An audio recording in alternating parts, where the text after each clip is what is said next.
We're back after a few weeks of hiatus. Eternity. It's kind of felt like that, hasn't it? A little bit, yeah. Well, for a while I thought I had the fastest internet in town. Well, I still do, but over over near Columbia, a certain somebody managed to outdo me at last. So somebody has fiber, and I don't. I don't know who that person would be. Oh, but anyway, we'll get into that way later.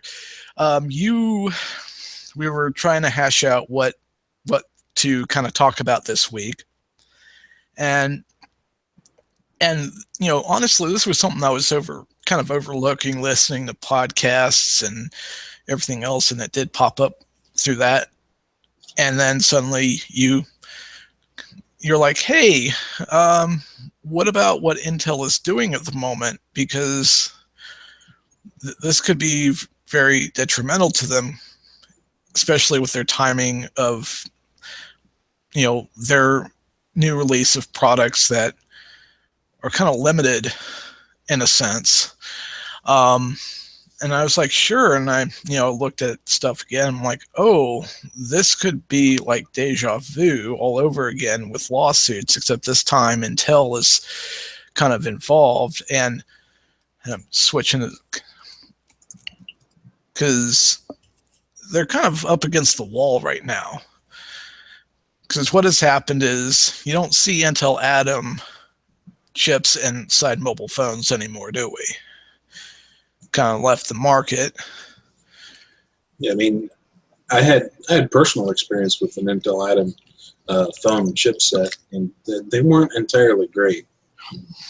Intel makes really good desktop processors and server processors, but when it comes to small form factor PCs, they have not traditionally been very well at creating something. I mean, was it speedy? Yes, it absolutely was speedy, but it definitely had some flaws.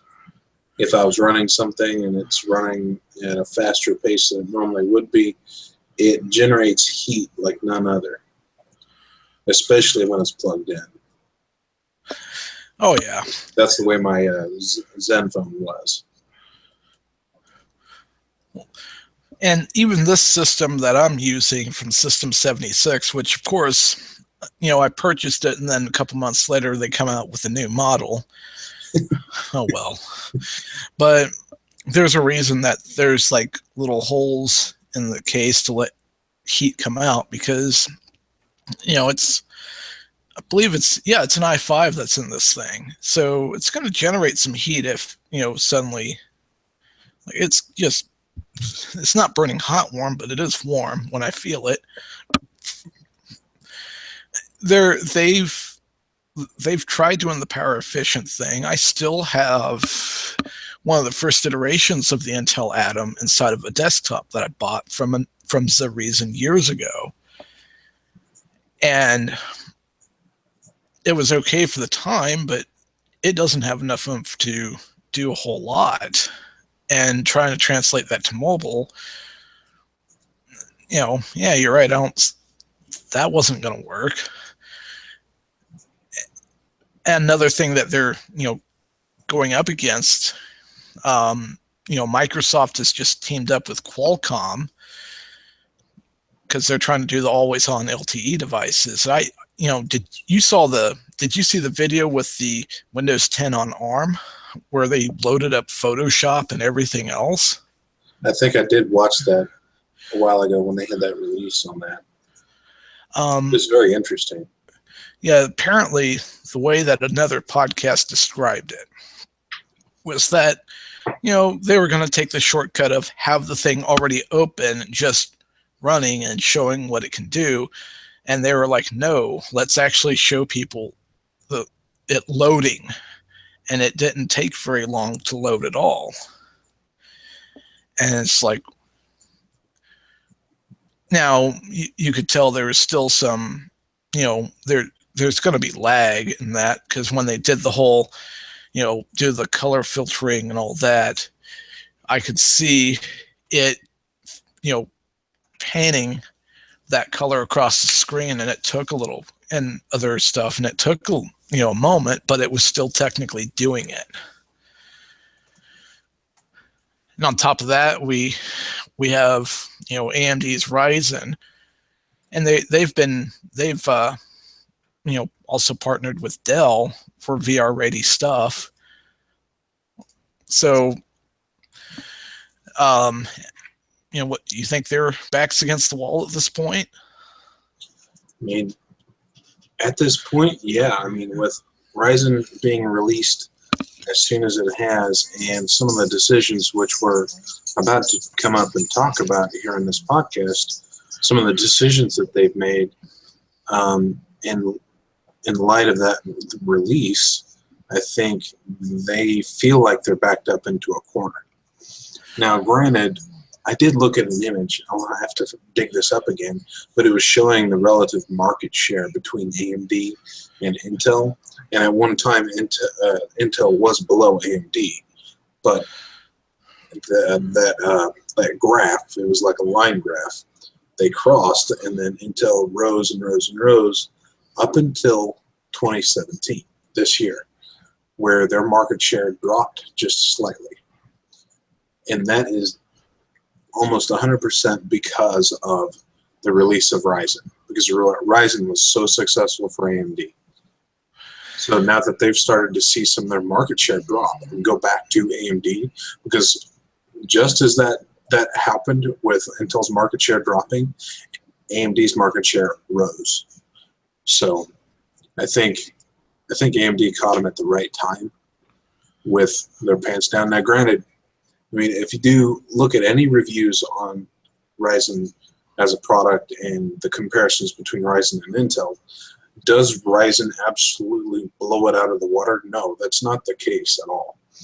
But what Ryzen is able to do is that from a multi-threaded perspective and power efficiency and everything else combined,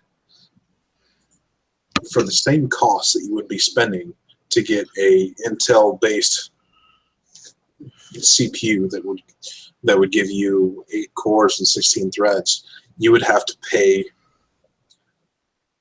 $900,000 just to get that, when you can pay half the cost or less than half the cost and get that same amount of power from a competing AMD Ryzen chip. So AMD's chip is not going to destroy Intel, but it's good enough for consumers. Absolutely, it's much better for consumers. So they've made the comeback to the budget-minded people, and maybe the hardcore overclockers, because AMD was known as the overclocking friendly company for the longest time. So, but let's see here. And they've come out with the X299 chipset and the Core i9, but there's some problems there too,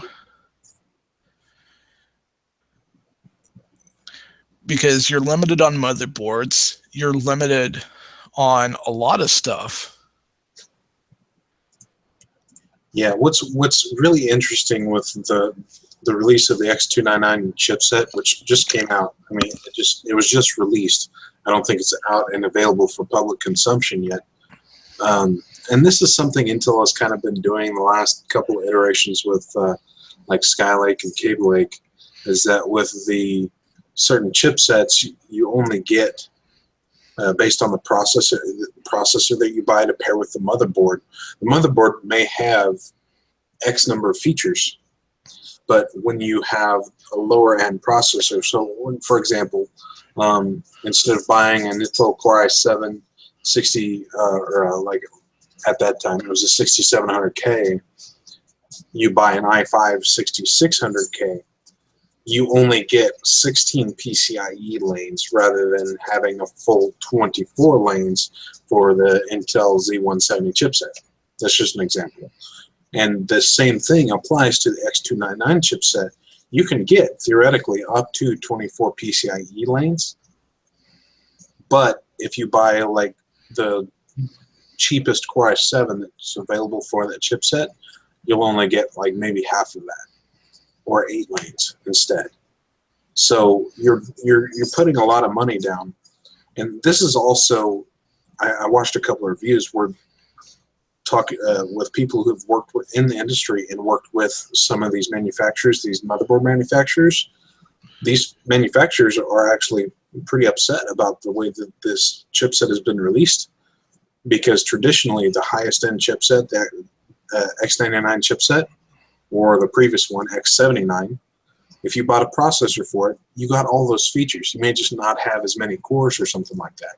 This is kind of something that's non-traditional for Intel to do, and it's upsetting manufacturers as well as it's going to upset consumers.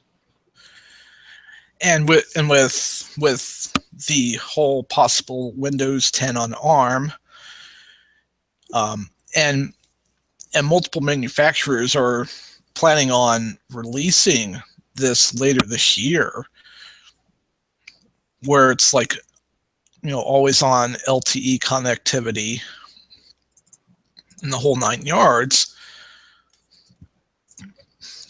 And all of a sudden, on the latest anniversary of the x86 instruction set, Ars Technica and Seeking Alpha has they put out some very informative pieces regarding Intel's veiled threats against their quote-unquote intellectual property. Now, the older MMX instruction set, that part of it has expired years ago. It's been past the time for patents on that, so that's safe. But some of their newer stuff is still, be considered valid. And this kind of reminds me of, what happened when Apple tried to sue Microsoft over the interface, and they both wound up just cross-licensing a bunch of stuff because it was costing them both money and it wasn't worth it. Or IBM objecting to clones being made. Like this, the lawsuits and such has been tried before. You think they're going to try to sue, or you think they're just bluffing? One thing for certain, I think they're planning it and trying to analyze the situation to see if that's actually going to play out in their favor. Now, if Intel decided to sue in this situation and they lost, that's not going to be anything bad for any of the companies, obviously, but it's probably going to end very badly for Intel, regardless of whether they sue or don't sue. If they do decide to sue and they somehow manage to win, which I doubt they would, they're going to put more pressure on the entire consumer market, and I'd be willing to bet that their market share is going to drop further as a result. And then that also, if they decided to sue over this whole situation, especially with Microsoft being a big partner of theirs, they'd probably really upset Microsoft, and Microsoft will just decide to say, hey, now we're going to go elsewhere now for our business, for our products and stuff like that. So, and the bad part is they're not learning from Microsoft either, because Microsoft, they were pursued for anti-competitive practices as well, and they ultimately had to readjust and back off quite a bit, and my question when I first looked at it is, I'm like, okay, why didn't they sue Connectix when all those years ago when they had Virtual PC for Mac? Because they emulated entire Pentium systems with MMX instruction set. Box is an open source x86 emulator. And they still exist to this day with newer and newer features. Are they going to, if they sue Microsoft, then are they going to sue the people behind the Box project as well? And if so, how is that going to look for them? Because Microsoft may point out, hey, this product's existed for years, and Intel didn't complain about it. Now, for all I know, Connectix could have licensed stuff from Intel at that time, for all I know. But they did emulate an entire x86 system, and they were able to do so taking advantage of some advanced features from the G4 processor. But before, Microsoft bought them and said, we're not going to make this available for Mac anymore, since Apple was switching over to Intel anyway. But there's been other PC emulator products too. Why didn't Intel go after them? So that to me seems to be a little bit ridiculous, and that's, to me, a company's way of saying, well, we don't really have what it takes to compete, so we're going to try to prevent you from competing and innovating too, is what I'm getting That's at with. That's what it seems like at this point. Because there's open source projects out there that emulate hardware that are extremely popular in the enterprise space. A good example is VMware. At my job, we use VMware very heavily. All of the applications that we develop run on virtualized hardware.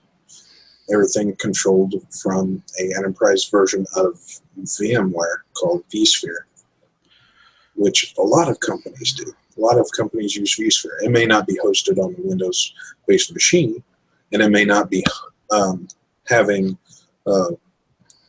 Windows-based guests, but it's very popular. And it can emulate x86 hardware or ARM-based hardware. And why didn't they go after a company like VMware? And I think part of that reasoning too behind not pursuing VMware, they're more of a virtualization. They emulate some hardware devices. Most of the code execution is native. It's the lower stuff that gets emulated instead, which is not unlike how Virtual PC for Windows worked and other similar products worked, which is why they called it, virtualization as opposed to out-and-out emulation, because it was on the same architecture and all of that. And even then, there's, the whole virtualization extensions and newer processors from Intel, AMD, etc., that basically enable virtually full acceleration too. But there was more emulation in earlier years, especially with like the video card, the networking card, sound card, and more. It was a different era back then. But I would still ask, okay, that Intel's embrace of virtualization would probably hurt their chances of a lawsuit as well, I would say. Because, why didn't you pursue them for licensing as well?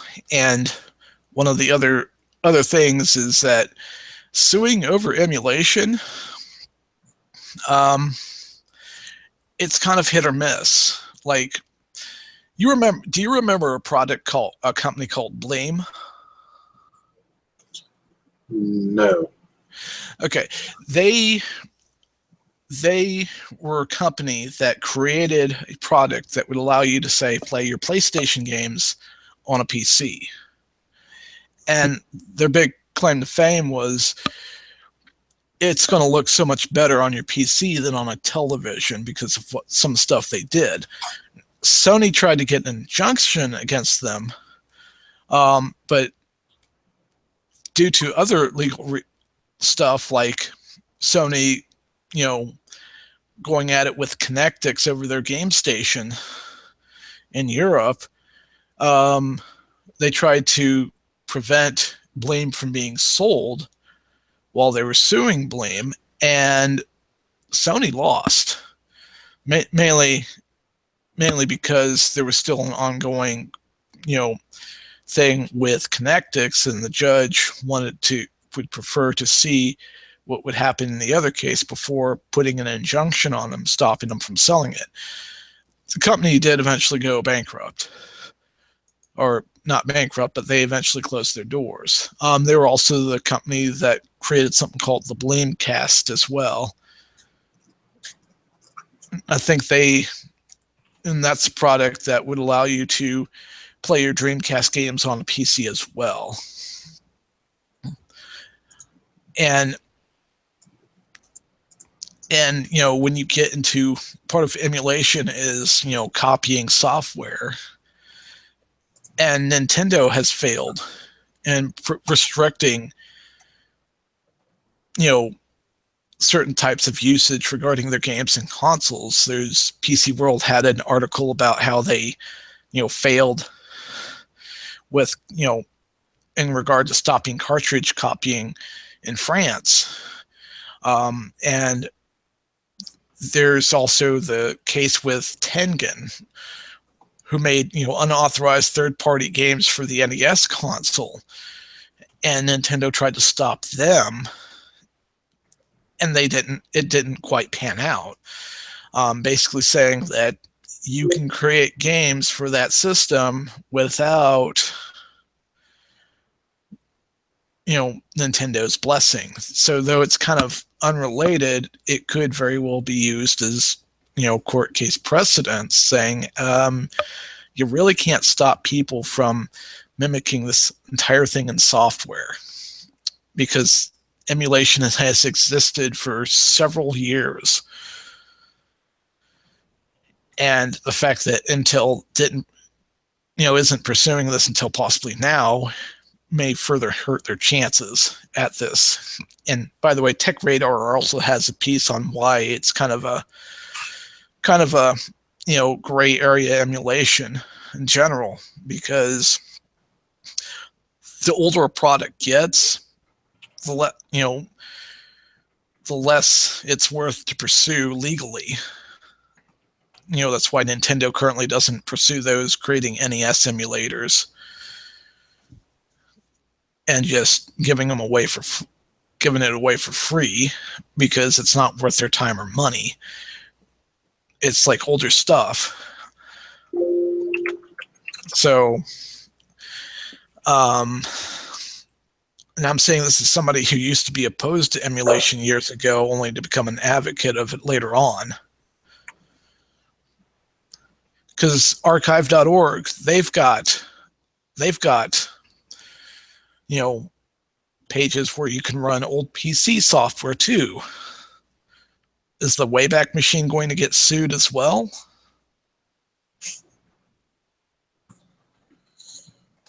I don't know. So what? Like I said, what do you think is going to happen? You think they're going to sue and fail? I think it's very likely. I'm just hoping they're bluffing, because if they upset too many consumers, they're going to drop Intel like a rock. Microsoft could partner with AMD instead and say, see ya, we're not going to support your processors. The Linux and free and open source communities may not be a fan of this stuff either, because it may smack of we hate competition, and they've had to deal with that for years. I think they're about to screw up, and I hope they back off and realize this is not a good idea. They really don't have much of a chance, and even if they did, they would wind up alienating a lot of consumers. My suggestion to them is just come out with a better product. Don't try to monetize every single thing that you're doing and say, if you want more I/O ports, you're going to have to pony up for a better processor.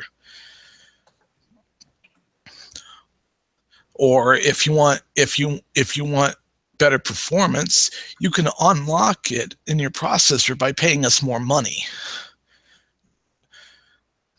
Now that comes to mind, do you remember that one where they were postulating that? It does sound familiar.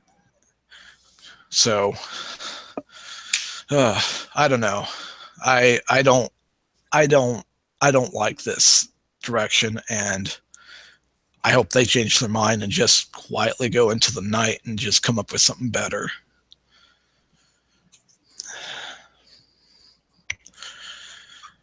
I mean, it's very sad that Intel's gone to this decision, because this isn't going to help anything at all. It's going to force less competition, and then they're going to end up getting out of the market because they've shot themselves in the foot, unless they avoid doing this and they're just bluffing, which would be, I mean, not surprising considering Intel's done stuff like this in the past. So I don't know. It's just a bad situation to be in, for them to be in right now. And hopefully they change their mind, because I've read where people were saying, well, suing may be the only mobile strategy they have left. To me, that's not a strategy. But and hell, why didn't they go after HP when they were having that little layer of theirs that Microsoft's likely using now for one of their enterprise phone devices that ran Windows 10 mobile? That doesn't make sense. So who knows? In either event, hopefully companies like System 76 take note and decide to go with, say, AMD instead, assuming AMD improves their hardware support on Linux and other free and open source software platforms. Because here's the bad part. This baby right here in front of me, that's an Intel i5. It's, Iris graphics, not the Iris Pro, but Iris graphics. And just as I see them improving on the graphics front to the point where I'm like, okay, I may just be all in on Intel for desktop and mobile. And then they pull something like this, and I'm like, I'm not so sure I want to support that. I see a storm coming unless they kind of change their mind quietly or come out with a better product. That's the only real remedy I see to this. So, but do you think this could be an opportunity for ARM to increase their market share? Well, absolutely. I mean, in the mobile space, ARM's already dominating the entire thing. So it's not like they're hurting to try and get more market share in the mobile space. But I think what this attempt is to do is to try and experiment and also get the ability to run Windows-based applications in a mobile setting, so that way if somebody needs to access something when they're on the go, it's a lot easier to do that. And and Microsoft, because one of the podcasts I listen to is like Windows Weekly, because I've got to know from a different perspective what's going on in the tech market. And one of the paradigms they're trying to get out of is, desktop. Well, desktop's still going to be there, but laptop, mobile, phones, tablets, they're trying to treat phones and tablets as just another device, as opposed to, they're trying to change the paradigm, so to speak. So, those computers with full-on LTE connectivity could become somebody's workstation, their kind of little tablet of sorts, and their phone all wrapped into one nice, neat, convenient package to where they can do conference calls while looking at a spreadsheet, while sending a report out to their superiors at the same time, with optional pen input, because that's where Bill Gates saw the future of that market, is devices with pen input, because that was his biggest criticism of Apple's iPads and iPhones, is there's no input other than your finger. And then Apple came out with the Apple Pencil later on down the road. So, and I other than a few stuttering and me hearing me hearing myself talk in the background, I'd say this thing has run a lot more smoothly than in the past. So here's to better bandwidth. So I'm curious. It used to be pretty terrible. So. Yeah. So I'm curious, are you going to try to do something like this and play like a first-person shooter at the same time? Yeah, I could, but I think I'll need a couple extra monitors to do that or something. Oh, man.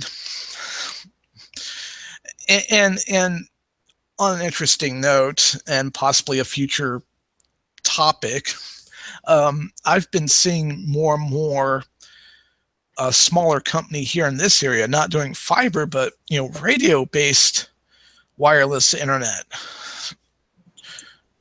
There's some stuff like that available in this area too, where I'm at now. I'm actually not in Columbia anymore. I don't know if I told you that, but I'm actually outside of Fulton, kind of in the middle of nowhere. But there's a couple of different companies that offer radio-based internet, which is it's very similar to Wi-Fi, I guess, but longer range. So there's Radio Wire, and then there's something based out of Kingdom City. It has Kingdom in the name, but right. It's interesting. There's a company, I don't remember the name off the top of my head, that is actually named this area as one of their quote-unquote areas of coverage, and I'm like, oh, that's interesting. So I'm seeing that as kind of getting stuff like that starting to get a little bit more popular for rural areas, because the more people that say, yeah, I want internet access, the better they're able to extend their network and offer better service, which and they're using all kinds of stuff. It still has to be kind of line of sight, because if a tree is in the way, well, you're going to run into problems. But if it's like clear, it's not like satellite to where if it's stormy weather, it'll necessarily kill it per se. But, it's got to be able to have as few obstacles as possible. I was just surprised when you were like, hey, I found an ISP and it's really awesome. And I'm like, oh, cool. And that's what's preventing me from being out kind of in the sticks, is stuff like that. Plus, I like convenience of going to the store when I want to. So, anyway, I think that wraps up this episode. Definitely looking at alternative ISPs in the future would be a good idea, especially with who you're with now. It's half a gig gigabits per second, but it's still your bandwidth tubes are bigger than mine, so you get to laugh it up for a while. It's nice, I'll put it that way. Netflix opening instantly, or almost instantly. I can stream 4K video even though I don't have a 4K monitor. Oh my. So that's going to be fantastic.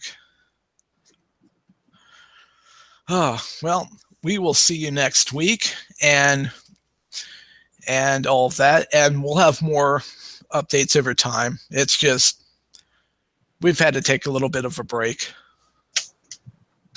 We'll see you all later. See you guys.